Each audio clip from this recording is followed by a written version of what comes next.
કે ભાઈબંધ વાત જાણે કઈક એમ હતી કે અમારે જવાનું હતું આજ ગુરુને પગે લાગવાનું, પછી જોઈ ગામમાં આવી બે સતર્યું.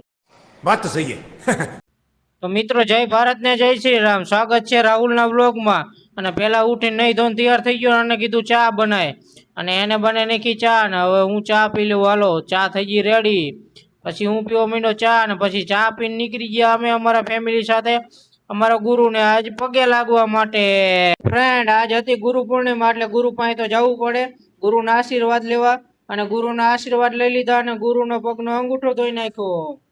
અને મિત્રો પછી અમે આવી ગયા બધા ચાપભાઈ માના દર્શન કરવા, અને તમે પણ કરી લો ચાપભાઈ માના દર્શન. અને મિત્રો પછી આવી ગયા અમે રામાપીરના દર્શન કરવા રામાપીરની જગ્યામાં, અને ગુરુના પણ કરી લીધા દર્શન. દર્શન કરીને આવીને જોયું તો આલી બાજુ ગાતા હતા ગુરુનું ભજન ભરત રાવર. અને પછી આવી ગયા રસોડે, અને આ છે બધા અમારા ગામના રસોયા. અને પછી અહીંયા બધાની એવી માંગ હતી કે તમે બટેકાનું શાક શાખો, અને અમે તો શાકવાના બહાને ભરી નાખી આખી થારી, અને પછી મરણા ખાવા. અને ઘરે આવીને જોયું તો આ બે સતરીઓ વાળા બેઠા હતા, અને આ સતરીઓ વાળા શું કરતા હશે જરા કોમેન્ટ કરી નાખો જેને ખબર હોય. અને પછી આવી ગયા આપણા નૈતના જેમ આપણા ધંધે. અને જો તમને અમારો વિડીયો સારો લાગ્યો હોય તો ફટોફટ લાઈક શેર સબસ્ક્રાઇબ કરવાનું ના ભૂલતા. જય હિન્દ જય ભારત ને અસ્તુ.